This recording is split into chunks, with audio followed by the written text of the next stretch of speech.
Hi friends, అందరు ఎలా ఉన్నారు? వన్ మోర్ మినీ వ్లాగ్ అండి. ఈ మధ్యలో అయితే మినీ వ్లాగ్స్ అన్నిటికీ నేనైతే సాంగ్స్ పెడుతున్నానండి. ఎందుకంటే జనాలకి నా వాయిస్ బోర్ కొట్టినట్టుందనేసి ఇంకా సాంగ్స్ పెడితే కొత్తగా ఉంటుందని అలా పెడుతున్నానండి. ఈ వీడియో అయితే కొంచెం లెంతీగా ఉంది, సో అందుకనేసి నేను వాయిస్ ఓవర్ ఇస్తున్నాను. నేనైతే బ్రేక్ఫాస్ట్ సిరీస్ విత్ కిడ్స్ అని ఒక అంటే షార్ట్ వీడియోస్ పెడుతున్నాను కదండి. దాంట్లో వచ్చేసి ఇది పూరీ టిఫిన్ అండి. సో పూరీ కోసం అయితే బాంబే చట్నీ అంటారు కదా, సో అందరూ చేసే స్టైల్ కాకుండా నేను కొంచెం డిఫరెంట్గా చేస్తాను, అది మీకైతే చూపిస్తానండి. దానికోసం అయితే నేను పూరీ కోసం ఫస్ట్ పిండి కలిపి పక్కన పెట్టుకున్నాను. ఇంకా తర్వాత కర్రీ కోసం కావాల్సిన వెజిటేబుల్స్ అన్నీ కట్ చేసుకున్నానండి. ఇంక ఇక్కడ ప్రాసెస్ చూసేయండి. సో ఫస్ట్ అయితే ఒక ప్యాన్ పెట్టుకొని దాంట్లో కొంచెం ఆయిల్ వేసుకున్నానండి.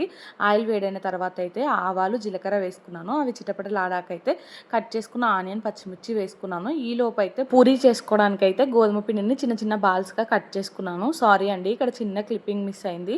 ఆనియన్స్ ఫ్రై అయిన తర్వాత అయితే అల్లం వెల్లుల్లి పేస్ట్, పసుపు వేసుకొని తర్వాత అయితే ఆలు వేసుకున్నాను. ఆలు మంచిగా ఆయిల్లో ఫ్రై అయిన తర్వాత అయితే ఇట్లా స్మాషర్తో అయితే స్మాష్ చేసుకొని దీంట్లో అయితే వాటర్ యాడ్ చేసుకున్నానండి. ఇప్పుడైతే మనకి ఆలుతోనే ఎక్కువ గ్రేవీ వస్తుంది.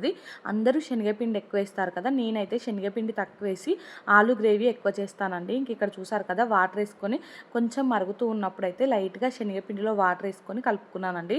సో దాన్ని అయితే ఇంకా సిమ్లో పెట్టుకొని చిక్కబడే వరకు అయితే ఉడికించుకొని స్టవ్ ఆఫ్ చేసి పక్కన పెట్టేశాను. ఇంక ఇక్కడైతే పూరీలు చేయడం స్టార్ట్ చేశానండి. ఆల్రెడీ అయితే పూరీ డీప్ ఫ్రై కోసం ఆయిల్ కూడా పెట్టేశాను. ఇంకా ఆయిల్ అయితే బాగా వేడైందండి. పూరీలు చేసుకుంటూ వెంటనే ఇలా అయితే కాలుస్తున్నాను. ఇంకా కర్రీ అయితే వేడిగా ఉన్నప్పుడే బాగుంటుందండి. అలా అని బాగా వేడిగా తింటే నోరు కాలిపోతుంది.